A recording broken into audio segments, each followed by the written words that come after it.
And we also are wanting to work with veterans who may have a traumatic brain injury, post-traumatic stress disorder, spinal cord injury, amputees. And it doesn't just have to be the current war. We can work with folks of all ages, and we're also thinking about a program for the families. So we're always looking for funding, so anybody that has any ideas for funding families, because we're more about trying to just provide the service and focus on that and get people learning and doing rather than having to worry about the rest. Where the money comes from and everything. Now, Lorena, we're talking about volunteers, and volunteers need to be trained, and you have an event coming up here sometime in November. Tell us more about it. Once we have enough people to warrant bringing in an instructor, we plan to do a training where they will actually get to work with riders and horses during that day, so that they will have an idea in case of a session that they would know what to do if we had an emergency or something. Yeah. So I imagine there's a lot of processes, a lot of learning that the individual has to go through before they can be a volunteer, to do it safely, working with horses for both themselves and the participant. And that training will take them all through that. Is it a one-day class, or is there a kind of a longer training? One day intensive, and then it's always ongoing. Always ongoing. Yeah. And both of you are available to help out if you have any questions at all. Well, it sounds like it'd be a lot of fun. Now, Darcie, could you tell us more about the skills or the abilities that an individual or a group of individuals, if they're going to come in and work with horses, what do they get out of working with the horse? What do they learn? Well, when you're working with the horse, now there's the volunteers and then there's the participants, and I think a lot of this goes for both. The participants, of course, have a much more intensive look at the horse, and they're getting that response from the horse. But the volunteers, I think you also, as humans, we can learn by seeing what others do and by their experience. And one of the things that we like to be sure of with volunteers is that there's time after a session to process with them and talk about the things that they saw, because we all have similar experiences, and that may really touch us. And we don't want anybody to leave kind of raw or hurting. And so a lot of what you get is processing your own concerns, issues, thinking about things, seeing new ways to approach a problem, and then just the joy of, especially working with children, that you see how much they enjoy these lessons and you see their progression. Because one of the things we really want to have is to have a group follow a child or an adult so that they establish a trusting relationship as well. So there's a lot built in these relationships. It's not just about the therapeutic team.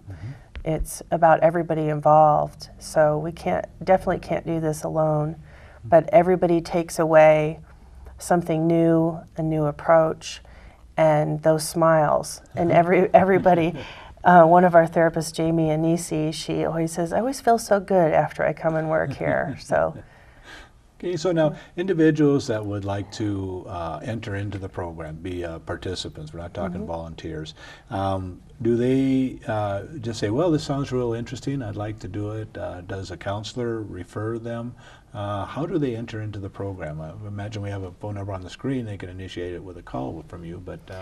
Absolutely, but yeah, they can call us directly, and then, but usually we get referrals. We really depend on referrals from folks through some of the case management agencies in town, and other therapists and schools, for example, might give us a call. We can do groups with children that are experiencing some similar difficulties in school and have them process it together.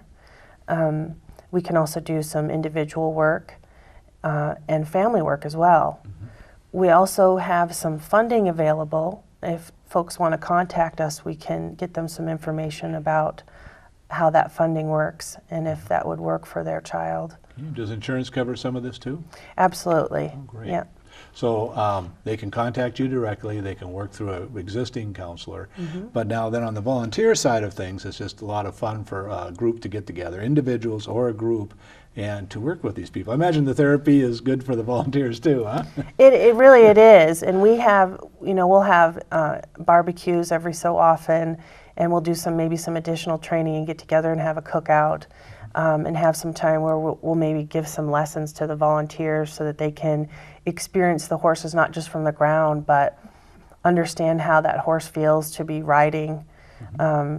It's good to always see what's happening from somebody else's perspective, and so we're always thinking about that, not just in the therapy but also with our volunteers, to kind of understand all of the input that's coming to that rider and how helpful you're being by being there with them and for them and helping them. They're like, wow, I didn't realize how important the volunteers were till I was a rider. Yeah, and how they work out. So volunteering is good therapy, right, Lorena? It's great therapy. Well, now unfortunately we're drawn to a close on the show, but I'd like to get some of your final thoughts, Lorena. What would you like our viewers to remember about the Fresh Steps program? Personally, for me, it's very rewarding to be with the kids and with the horses, and if I have a bad day, I go out and pet the horse and talk to them, and they kind of shoulder. They've got very broad shoulders compared to what we have, and they'll take it on for you. And imagine being a volunteer that's accessible to you. You can come out and visit the horse. And what are some of the volunteer opportunities that an individual would have? Do they get assigned to a particular horse, and how They do can they get help assigned out? to a particular horse, or if they don't really want to do things with the horses, we have office things that can be done, maintenance around the farm, shovel and poo. It's always a job to do. And I think we were talking earlier, looking for somebody maybe to help dig out some earth so some cement can be put in, right? Yeah. Tell us more about that project. We have a room in the barn that we're turning into a tack room, and we need about 4 inches of dirt moved out so we can lay a slab of cement in there. So we've got the cement contracted, Yeah. and we just need the extra dirt moved out. So Maybe all that shovel work will help with the poo later, right? Building a skill there. Now, Darcie, what are some of the final thoughts you'd like our viewers to remember about the Fresh Steps program? Well, on our sign by the road it says horses helping people, and maybe that really should have been our name, because it really is our philosophy. And anybody that comes to our facility in whatever capacity, we'd like them to take away with them an experience with a horse, even if they're not a horse lover or have horses of their own, to take away that experience being with a horse, how life-changing that is, and have everybody have a chance for that. Have a chance for that. Plus, you're providing some opportunities. You're starting a pilot program for veterans. Tell us a little more about that. Remind us. Yeah, and we're hoping to start that soon. Maybe not right away, but very soon, maybe in the spring, or even have some folks that want to come out now, start it real small, and get some data collected on how well it's working, so that we can show the VA how well it works and get some feedback on the program. And we do need veterans that want to be participants riders, and we also need veterans to help us as horse handlers and sidewalkers. So there's a lot of help that's needed, and we'd love to have people come out, and it's good therapy for the volunteer too, isn't it? Well, I'd like to thank you both for being on the show today. We really appreciate you being here.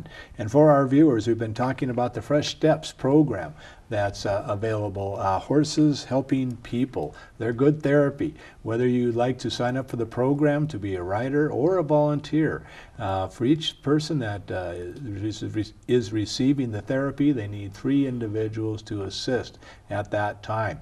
They're looking for volunteers. They'll train you all up. They'll have a training in November. The date hasn't been set yet, but they will bring in the experts to teach you. They need an individual that walk on both sides of the horse and I think one to lead them, right? And then the individual to ride it. The horses are great therapy. It teaches individuals how to care for another animal, how to figure out alternative ways of communicating, as they, of course, don't understand English. But the horses are very therapeutic, and it's helping out a lot of people.